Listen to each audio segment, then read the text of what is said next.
3, 2, 1. Bom, vamos dar início aqui à apresentação do nosso trabalho, né? A gente ficou com o tema algoritmos descentralizados, aplicado no contexto de exclusão mútua. Trabalho esse feito por mim, Breno Gomes Prates, e minha dupla, Luiz Gustavo Luiz de Matos. Dá um oi, Luiz. E aí, boa noite, bom dia, boa Não. tarde. Antes de partirmos para o nosso tema, né, que é algoritmos descentralizados, vamos entender um conceito mais geral do que é exclusão mútua, que é onde a gente vai aplicar, né? Bom, exclusão mútua. A exclusão mútua é um conceito fundamental em sistemas computacionais, especialmente em programação concorrente e sistemas distribuídos. Refere-se à ideia de que, em um determinado momento, apenas um processo pode ter acesso a um recurso compartilhado.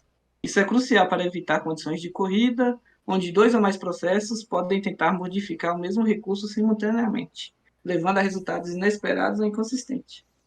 Então, basicamente, a exclusão mútua, né, é um método que garante que apenas um processo tem acesso a um recurso compartilhado por vez, evitando assim corrupção de dados ou conflito de acesso.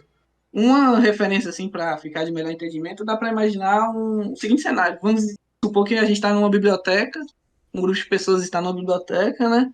E lá todos eles têm acesso a um livro, a um livro. Ou seja, se todas essas pessoas tentarem pegar esse livro ao mesmo tempo, pode rolar uma certa confusão, ou pode até mesmo danificar o livro, né? Então, o conceito de exclusão mútua serve para isso. É como se tivesse um sistema lá que coordenasse e deixasse que apenas uma pessoa tivesse acesso a esse livro por vez. Opa. Assim, facilitando, evitando que esses tipos de conflito possam ocorrer. A exclusão mútua dá para ser classificada assim de maneira mais genérica em dois tipos: o algoritmo de ficha, né? E que nesses algoritmos de ficha, para cada processo é atribuído uma ficha com um determinado número. E esse processo é atendido de acordo com o seu número de ficha. Ou seja, é como se funcionasse como se fosse uma fila mesmo. Uma fila de banco, por exemplo. Onde quando você chega lá, cada um recebe uma ficha e você é atendido conforme a sua ordem, a ordem que você solicitou o processo, né? E também tem os algoritmos de permissão, ou token, né? Nesse algoritmo existe apenas um token, indicando quem tem a permissão de acessar o recurso que é compartilhado. E apenas o processo que tiver esse token é, pode acessar o recurso. Ou seja, é, não tem tanto conflito. Existe um token e apenas quem pode acessar o recurso é esse processo que tem o token. Ou seja, vai batendo lá em vários processos e vai fazer a checagem. Tem o token? Não. Tem o token? Não. Esse tem o token, então é esse que vai poder acessar o recurso. E agora vamos partir do nosso tema, né, que é o algoritmo descentralizado. Como vamos implementar isso no, na exclusão mútua, né? Algoritmos descentralizados. Algoritmos descentralizados é aquele em que não há um ponto central de controle responsável por conceder acessos exclusivos a um recurso compartilhado. Em vez disso, a responsabilidade de garantir a exclusão mútua é distribuída entre os processos que estão tentando acessar o recurso. Nas imagens dá para ter uma noção mais ou menos como funciona isso, né? No centralizado, que é a imagem de azul mais escuro, pode ver que tem um,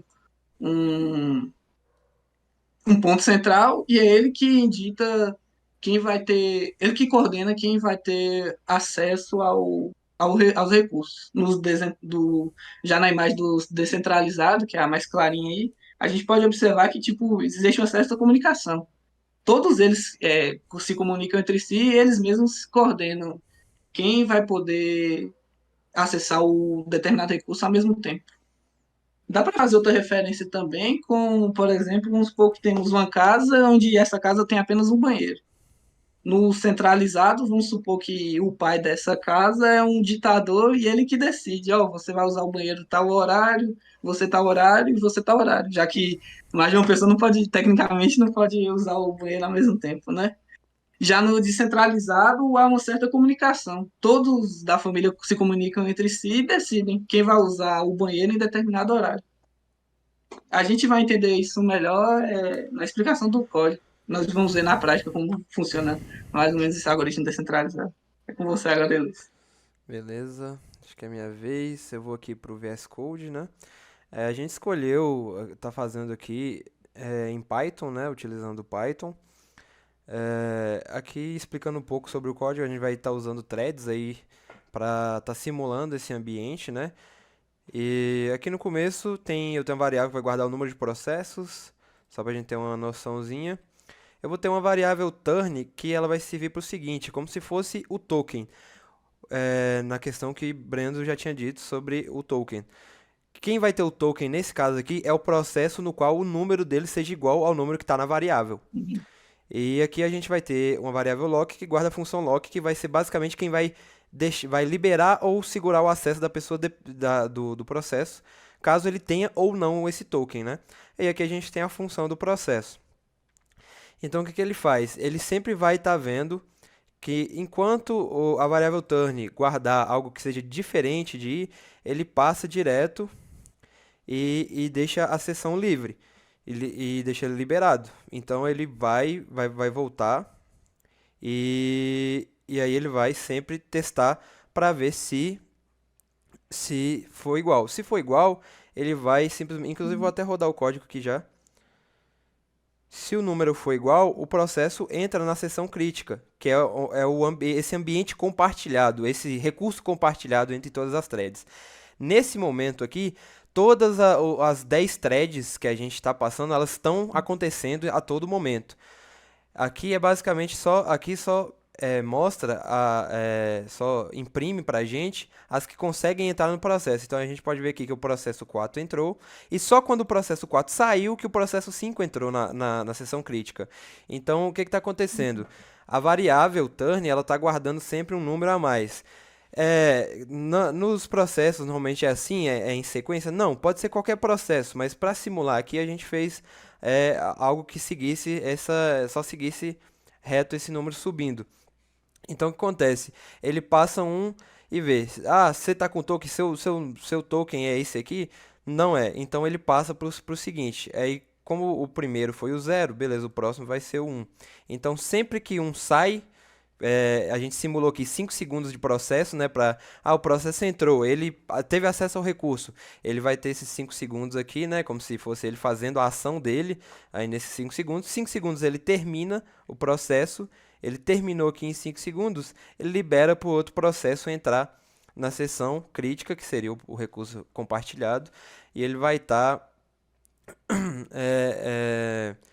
usando esse recurso aí. Então, é como o Breno explicou sobre o sistema descentralizado. Todas as threads, elas estão por si só. Elas que validam se ela tem acesso a esse recurso naquele momento.